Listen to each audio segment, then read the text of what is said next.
now I'm properly read ready. I'm ready to read. Read time. Hello everyone, welcome. Today we're reading Animorphs number 6, The Catcher. Before I actually do get into it, I'll point out something interesting. So the books do go in a cycle. It goes Jake, Cassie, well, it was Tobias after that. Rachel, I think? And Marco, I guess. And then Axe is generally how it works. However, you may notice we're going back to Jake again, even though, Axe, yes. That's the trick to it. Tobias and Axe alternate in a third slot, basically. For some reason, they assigned them that the people reading wouldn't want as much of Bird Boy and Alien Boy at the start of the series. They rectified that later, but for now it's in this weird cycle where it's going for the 4 main kids and only getting back to those 2 every other cycle. So yeah, Jake is number 6 and the first one in this case. So yeah, that's just how it is in this case. Anyway, like I said, that'll change later, but for now, here we are with Jake once more. I'm Jake, just Jake. You don't need to know my last name, and I can't tell you anyway. My story is full of small lies. I've changed people's names, I've changed the names of places, and small details here and there. Which is a good thing, because I know we gave the name of a street in another book, so we can't really track him by that now. But the big stuff is true. All of it. The Yeerks are here, on Earth. That is true. The Yeerks make controllers of many humans. They inserted their gross, slug-like bodies in people's brains and made them their slaves. Controllers. That is true. They're everywhere. My town, your town, everywhere. They can be anyone. The policeman on the corner, the teacher in your school, your best friend, your mother or father, your brother. And I know because my brother Tom is one of them. He's a controller, a slave to the Yeerk in his head, and if he knew who I really was, what I really was, he'd have me killed, or turn into a controller like him.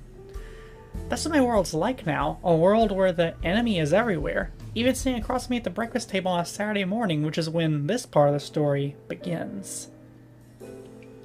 Hey midget, what's up? Tom asks. I sat down. That's one of the things he calls me. I'm kind of big for my age, actually, almost as big as he is, but it's a joke we had for years. You know how that is. Not much. I said. What's up with you? Oh, I'm just going to a meeting. The Sharing asked, trying to sound casual. The Sharing is a group that tries to pretend like it's some kind of combined Boy and Girl Scouts. It's really a front organization for controllers. The leadership of the Sharing is made of high-ranking controllers. Yeah, we're doing cleanup in the park. You know, doing a park for the community. Then we'll have a barbecue afterward. He gave me a serious look. You really should join, you know. We get to spend more time together.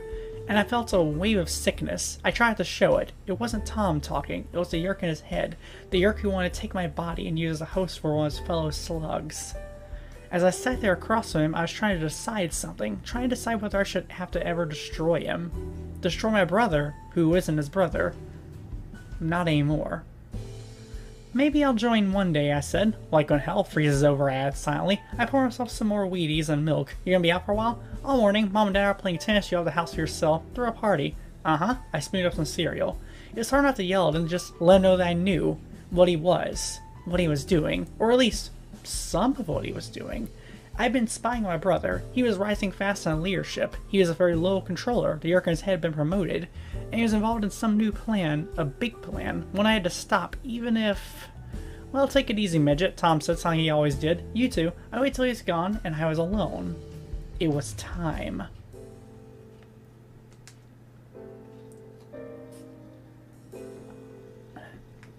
I went for the house, room by room, to make sure no one was there. Then I got the little matchbox hidden in my desk drawer. I could hear a scrabbling noise inside, and I slid it open. I shuddered. It was a nice, big cockroach, brown and glossy and about an inch long. Its antennae waved eagerly. It tried to force its way out, but I held my hand over the box. I could feel the antennae tickling the bottom of my palm. It was pushing and trying to get away. But I focused on the roach, thought about it, pictured it. It stopped moving and lay still. Not dead, just quiet. The way animals always get when you acquire them. I slid 2 fingers in the box to get better contact with the roach. It felt hard and dry, and I shuddered. I absorbed its DNA. It was becoming a part of me. The DNA, the genetic patterns of many animals, part of me now. A tiger, dolphin, flea, falcon, trout, green and old lizard. I have the power to morph, to become any animal I can touch. The power was given us, to me and my friends, by an alien Prince Mosswar who was murdered by the Yurks. I've flown through the sky on my own outstretched wings at more than 100 miles an hour. I've been a dolphin locked in deadly battle with sharks, felt the awesome power of the tiger, and experienced the terrible loss of self, the emptiness and horror of becoming an ant. It was a gift of the dying Andalite, a powerful weapon for us to use in resisting Yurks. But it's also a deadly curse. Like any weapon, I guess. And now, I was preparing to become a cockroach. It was the ideal way to infiltrate the Sharing's new headquarters building, a leadership meeting in a couple of days, and I wanted to be there. But the Yurks had gone cautious lately. Cautious. They knew we were out there. They believed wrongly we were a group of Andalite warriors. They knew that morph-capable enemies were hunting them, opposing them, maybe hurting them. Hurting them very badly sometimes. Tom, my brother. Could I destroy my own brother? You don't have to make that decision, I said aloud. All I do is try out this roach and morph. All I do right now was become a cockroach. He's under a lot of stress, as you can see. Chapter 2. Cockroaches are not exactly my favorite animal, but I knew one would be ideal for penetrating a guarded building. Roaches can get anywhere. You may have noticed that. I put my dog Homer out in the yard, closed the curtains, making it as dark as I could. Oh man, the things I do in my spare time, I muttered. I thought calling Marco and asking him to come over. Marco's my best friend. He's actually one who came up with the word Animorph. No, I thought, do this yourself. The others are all tired. We'd had a rough time lately. Too many close calls. And we need a rest. Time to deal with normal things like school, because our grade's been suffering. Besides, this was my decision and Tom was my brother. I took a deep breath and braced myself. Took another breath. Okay, Jake, I said. Let's do it. The first mistake, though, was standing in front of a full-length mirror. It was dark in the room, but there's still enough light for me to see the changes. And that was a big mistake, because morphing is never pretty. It's always unpredictable. In fact, if you saw it happening and didn't know what was going on, you ended up screaming for 2 weeks straight. The first feeling was of shrinking. It's exactly like falling. Like you're falling forever while you'll shrink in the mirror. It didn't look as bad in the mirror as it felt. But what really did look bad was my skin began to get covered by an armor plate of brown cockroach skull. Ah! I yelled in surprise. My fingers melted together and formed a single, multi-jointed bug leg. Antennae jumped out of my forehead. They seemed to stick out forever, then curl back like they were blown by a wind. My waist was squeezed, and the lower half of my body swelled from a swollen insect abdomen, swollen and brownish yellow with ripples, sort of like the Michelin Man. Which, if you don't know, it's from an old commercial for like a tire company or something. Like a guy that's just made of tires. I particularly remember from this one commercial where he's trying to look for his dog, who is also made of tires, so that was neat. Anyway. Then, when I was a foot tall, I felt the last of my bones dissolve. I could hear it happening. My spines had been grinding as it shrank, then suddenly I heard a squishy sound as all my internal organs lost their bone support. That doesn't sound healthy. My skull melted away. I guess the brain's bouncing around too. It was the last sound I heard clearly as my ears and human sense of hearing faded. I was a bag of loose guts, almost deaf, half blind. My human eyes shrank and the lenses became distorted. My exoskeleton got harder and stiffer and stronger. My wings, glossy and crisp, covered my back. They overlapped the edges like the metal plates of a suit of armor. Extra legs suddenly sprouted from my chest, but it wasn't really a chest anymore. I was a stunted 6-inch-long bug with a few disintegrating strands of brown hair and shrunken but still somewhat human eyes. Not attractive, not even slightly. And then I lost the eyes. It took a second to even realize I could still see, then, oh yes, I could see, but not the way I saw with human eyes. A weird, wavy mountain appeared to wrap around me, my clothes. They looked different, blue and green and gray, kind of. Hard to describe exactly. I couldn't see far, just a few feet, and what I could see was showered into dozens of little images. I saw little bits of fibrous walls, my socks, and dark tunnels made of thick slabs that had also been wavy corrugated concrete, the legs of my jeans. The fibers of the carpet looked gray-green to me, as big as ropes. My hairy jointed roach legs would catch the fibers I tried to move. I felt the roach brain surfacing. I've been through it before, but different every time depending on the animal. Sometimes raw energy and fear, so you think you're going crazy. But not the roach brain. I didn't feel great hunger or great fear. The roach was calm, confident, unworried. I laughed. In my head I laughed because I no longer had a mouth to do so. I was so tensed up expecting to be a bundle of energy and fear, but mostly it just felt like resting. The roach brain wanted to take a nap. Cool, I thought. It's gross. It's disgusting. Marco and Eros will hate it, but I tell them how easy it is. Vibration. Get ready. Get ready. What is it? Get ready. Light. Light. Light. Chapter 3. Run. Run from the light.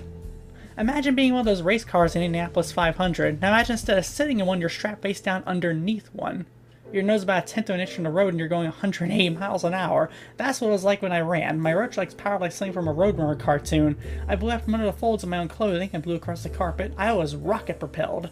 Someone had put the light on in my room, and that light came on, my roach brain stopped being calm and relaxed. 3 miles an hour. That was very fast and only an inch long. Vibration. Vibration. Vibration. Heavy steps rattled the floor. They vibrated up from my legs. My tiny roach band knew what they meant. Something very big was walking around, chasing me. Run!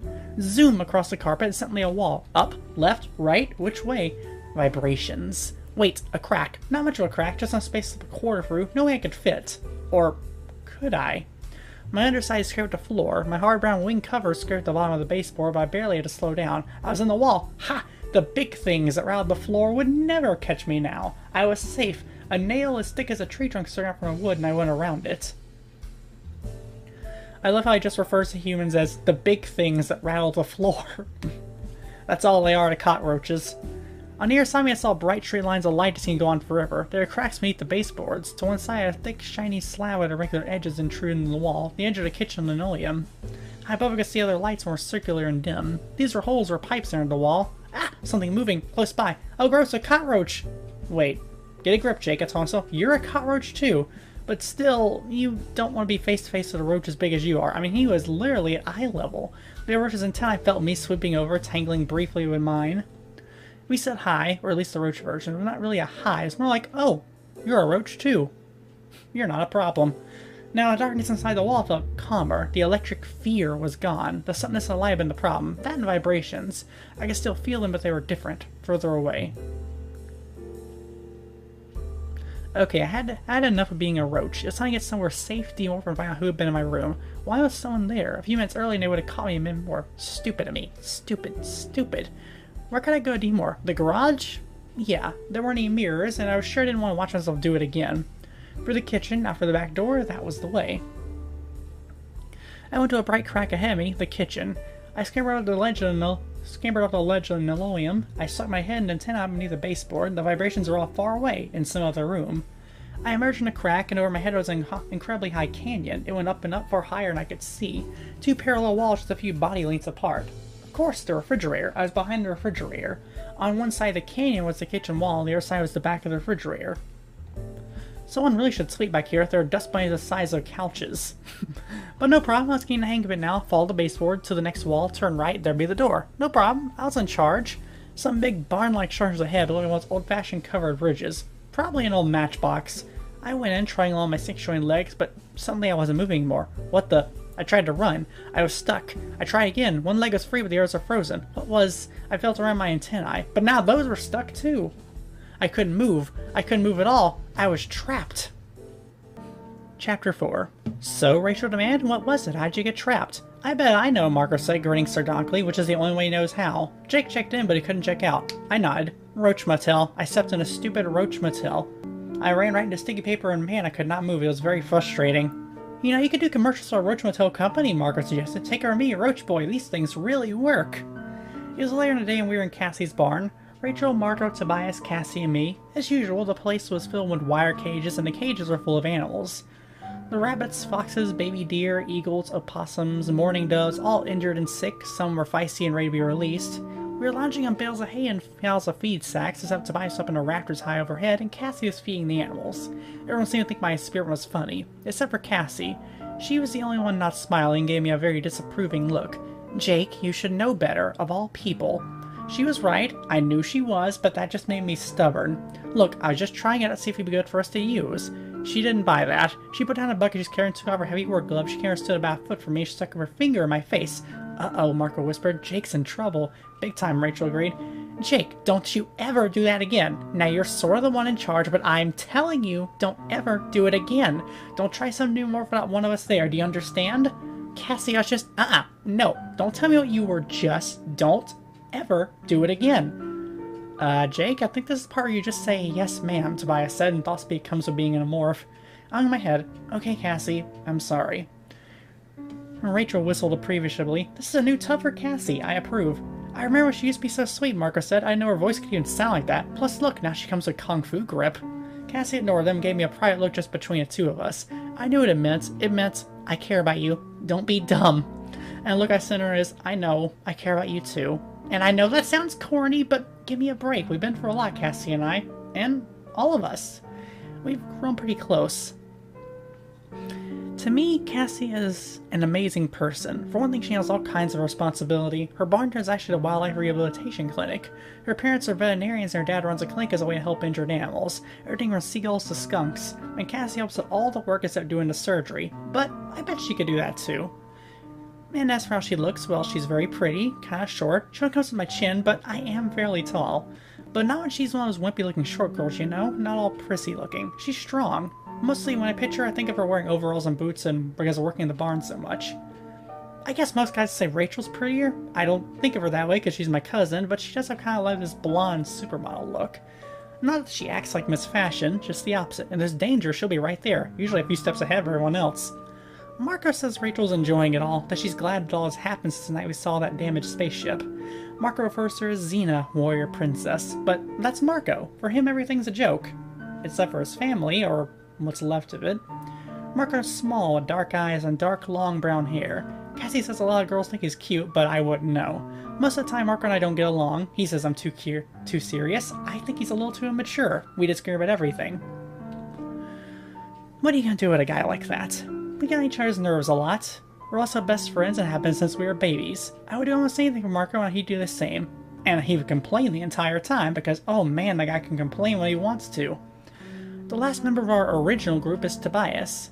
He used to be a sweet guy with wild blonde hair, a dreamy sort of person with a terrible home life, but that's he used to be. I glanced up at him. He was perched on a raptor overhead. He was preening his wing feathers, carefully combing them out of his beak. It was an amazing beak, wicked, cruel-looking hook at the end, better to slice open mice and rats and other small animals he eats. Tobias is a red-tailed hawk, and I guess he'll always be a red-tailed hawk. See, there's one problem in morphing, a time limit of 2 hours. If you stay in morphin longer than that, you just stay forever. Which is why Rachel asked me, so what's the rest of the story? How'd you get out of Retro Tail before time was up? I noticed you're still human. More or less, Marco added. I shrugged. Well, I sat there for a while trying to screw out, but it didn't work. I was stuck, but it was okay because I realized I started to get some senses from vibrations I was hearing. Some of it was sound, people speaking. What people? Marco asked. My parents. My dad twisted his ankle playing tennis with why they came home early. They're the ones who got in my room looking for bandages I have in my drawer. They're the ones who turned on a light. Anyway, what can I do? I wouldn't get stuck like this. And I could tell my parents were up in the bedroom, so I demorphed. Wait, weren't you behind the refrigerator, Tobias asked? Yeah, and it was tight, but it's like we were going to push it out a little bit at a time. Still thought I was going to suffocate, but just thought I was getting human again, my mom walks in. That made me want to lean forward. What? Your mom? What'd she see? What'd she say? Well, all she could see was my head, and it was normal looking, fortunately. What she asked me was, Jake, why are you back there? And while we're at, why do you have the top of a roach motel stuck in your head? Hair. Everyone got a good laugh out of that. Marco was the first to stop laughing. He looked at me kind of sideways, what he does when I think I'm hiding something. Well, that's funny and all, Jake, but you haven't told us why you're morphing a roach, and don't give me that I was just trying it routine. I stopped laughing too. Certainly I'd have to tell them. I'd have to tell them everything. Okay, look. I learned something. For one thing, Tom's getting more important to Yerkes. I think he just followed Chapman as a controller. Rachel gave a low whistle. Chapman's our assistant principal and the most important controller we're aware of. Tom's careful not letting my parents or me overhear anything suspicious, but he does make phone calls using her phone sometimes. I've been checking the automatic readout when he's done, so I know some of the people he's calling. Marco laughed. Cool, Jake the super spy, nice trick. And who's Tom calling? Tobias asked. Doctors. 5 different doctors. I looked up at a phone book and they all practice in the same hospital. The same wing of the hospital is something called the Berman Clinic. He's one of the doctors Tom calls too. It took a few minutes for the fact to sit in. Wait a minute, you're saying Yerkes are running the hospital, or part of a hospital? Why would they want that? I just never answered because I wasn't sure my guess was right. Maybe I was just being paranoid, but Marco, who could teach a class in paranoid, already figured it out. Oh man, they're going to use the hospital to infest host bodies. You check in to have your tonsils out or whatever, but you check out as a controller. That's pretty insidious. Makes sense though, makes sense. Chapter 5. Tom came home late that evening. He smelled like wood smoke and barbecue sauce. My mom and dad and I are at the table eating dinner. My dad has injured ankle resting on a stool. We are having broiled chicken and potatoes and veggies. He walked in through the kitchen door. Mom said, Tom, how's big cleanup? They showed someone on the news. Tom came in for a dining room and took a chair across from me. He was okay. We filled 2 dumpsters full of garbage and dead branches and stuff. What happened to your leg, old man? My dad winced. I tried a shot I shouldn't have tried for, twisted it. Did you have enough to eat? My mom asked Tom. He passed on it. Burgers and dollars and chicken. Not as good as your chicken, of course. Actually, your father cooked. He cooked by calling Gourmet Express and having it delivered. I did microwave the sauce, though, my dad said. That counts as something. Tom winked at my dad. Well, except the barbecue had to be better than Dad's chicken. Good thing I ate there. And just that I get no dessert, my dad said, and it's cheesecake from Santorini's. Oh, Santorini's, Tom groaned. I take it back. I apologize. I grovel. I beg. I love Santorini's. Homer came in, sensing it's time for table scraps. Hey, Homer, Tom said. He scratched on the ears and Homer got this happy moron look where his eyes glaze over and his tongue lolls out of his mouth. A normal scene, a normal dinner table. No one would guess the truth, and my brother's head was an alien, a creature from another world. I asked Axe how it lurks. Axe is the andal I rescued from the bottom of the ocean. He's one of us now, I guess.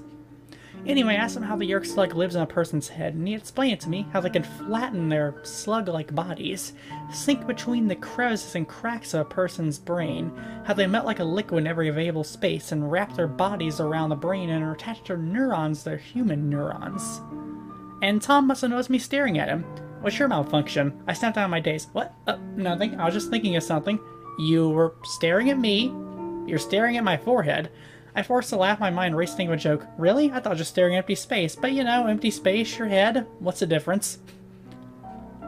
It worked. He snatched a dinner roll and chucked it at me. I caught him midair a split second before it hit my face. For a moment, we just glared at each other. Don't throw food, my dad said. It's undignified. It's okay, I said. Tom's not fast enough to hit me anymore. He slowed down. Lost his touch. He raised an eyebrow. Don't push it, midget. I smiled. It was a fake one, but the best I could do. He used to be faster still in the basketball team, but I guess hanging out the sharing all the time eating barbecue and potato salad must have slowed your reflexes. In the old days, Tom wouldn't have put up with that. He wouldn't have let me challenge him and get away with it. He would have had me in a headlock and gave me a massive noogie till I begged for mercy. But now he just gave me a cold, uncertain smile. Maybe it's because he changed. Or because I changed. The silence stretched between us for a few minutes. My parents, feeling comfortable, made small talk. I got homework to do, I said last. May I be excused? Come back down for cheesecake later, my mom said. Tom caught me at the stairs. I don't know why you're so against the sharing, he said. A lot of kids in your school have joined. I guess I just don't like to join things. Yeah, well, don't dump me, don't understand. Why are you doing this so important today while I was up cleaning the park? I saw him turn to face him. I was one step higher than he was, and we were eye to eye. Me? Wasn't doing much of anything, just hanging out with Marco. You're lost. There are things cooler than hanging out with Marco. Cooler than being on some bogus team. Important things. You be part of something bigger. Part of something great. Not just another nothing kid. He gave me a look like he could tell me incredible things, like he could open up a whole new world. I could be part of something bigger. Something important. And I knew that worked on some people. That was the first step to becoming a voluntary host. That's how the sharing started you out, talking of bigger, more glorious, more interesting things you could be a part of. Thanks, Thomas said, but I don't want to be a part. Guess I'd just be my own person, on my own, one little nothing kid. For a second after I said that, he let the mask slip, and just for the moment I saw an expression of pure arrogance and contempt. Yerk arrogance. The look said, we'll have you sooner or later. You and all the rest of your weak race. But then it was gone, and Tom was just shrugging like it was no big deal. I went to my room. I did my homework, and later that I went downstairs and ate some cheesecake with my folks and my brother. One big happy family watching TV and picking out. And that night I had the dream. The dream began to appear almost every night. Incidentally, I am picking up something interesting here, that namely, even if he's not actually trying to, he is giving himself an alibi as to why he's acting weird. Because if you think about it, maybe he would be so adverse to sharing because now his brother is on a basketball team.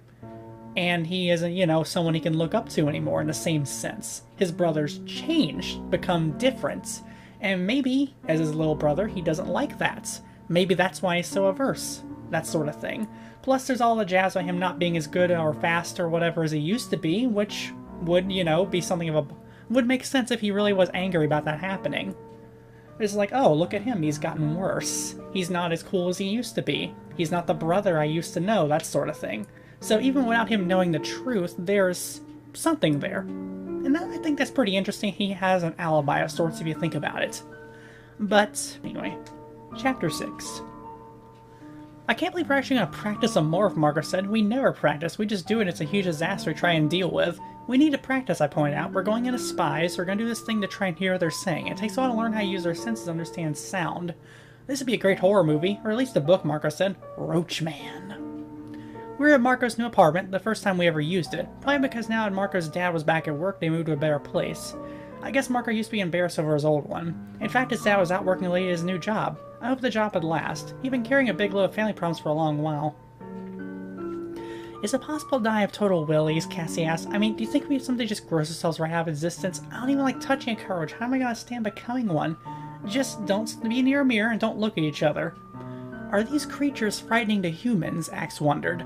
It's amazing how quickly I got used to the fact this guy from another planet was with us. I barely even thought of the fact that an animal was standing there looking like a cross between a blue deer, a mouthless human, a goat with eyes on instead of horns, and a scorpion. The scorpion part was his tail. It had a curved, scythe-like blade in the end. Animals can whip that tail forward so fast you can't see it move. I sat on the edge of Marco's bed. Tobias perched just inside a window looking fierce and angry, though he wasn't.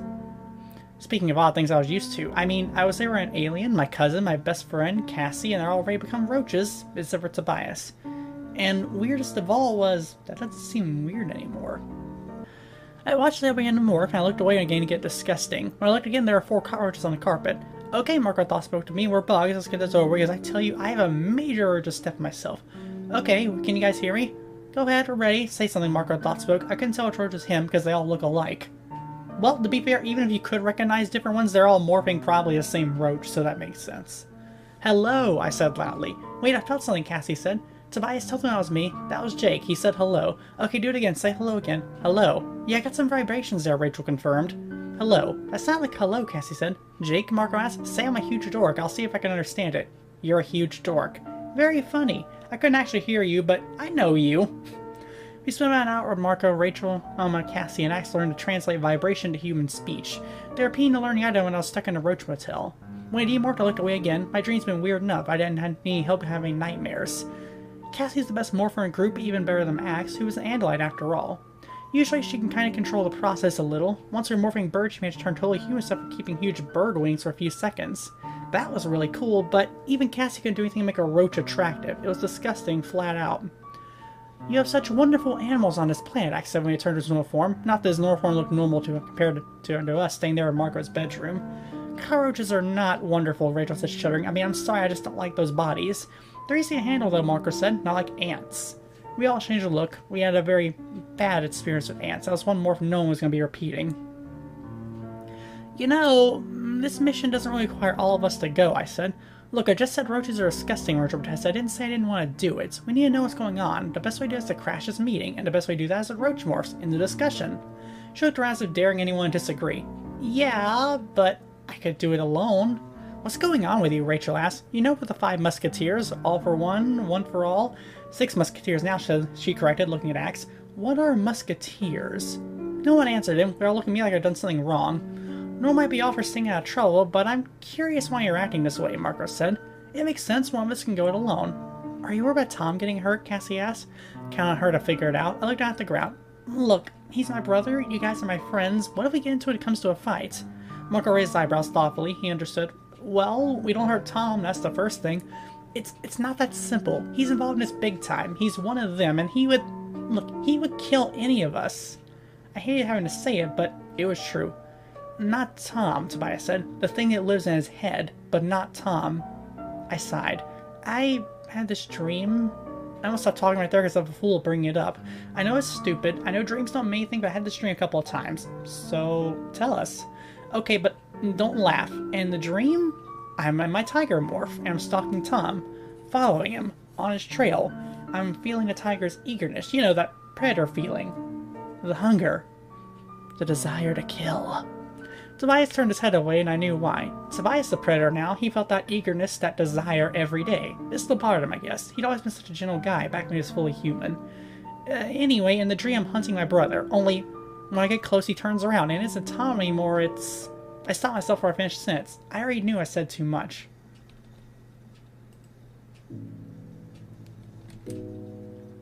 I just don't want anything to happen to Tom, I said lamely. It's not just that what might happen if there's a fight, it's... Look, I think Tom's important in this whole hospital plan somehow. I think maybe he's in charge. If we manage to stop this thing, who knows what they'll do to Tom? I mean, maybe Visitor just kills Tom, sure. We'll all see him in action. He likes to make examples. He could kill Tom. Rachel whistled softly. At least at sea, Tom fails. And if he fails, Visitor might kill him. That's about the way it is. Yeah. So, what do we do, Marco asked. We forget the mission, Cassie suggested, and leave Yerkes in control of a hospital? What, a little factory for making controllers? Why, because my brother might be hurt? Yes, Cassie said simply. I hesitated. I wanted to agree, but how could I justify backing off for selfish reasons like that? We don't have to make a final decision now, Marco said, and we can go in, learn what they're up to, decide what to do about it. I'm in Marco's gaze, and I wonder what he's thinking about me. Only Marco and I know about his mother, so everyone knows she's dead. Only two of us know she's really a controller, that her body is the host of Visitor 1.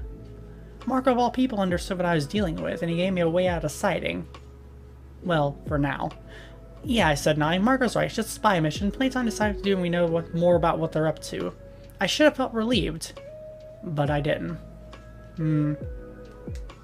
It's just a reprieve, for now.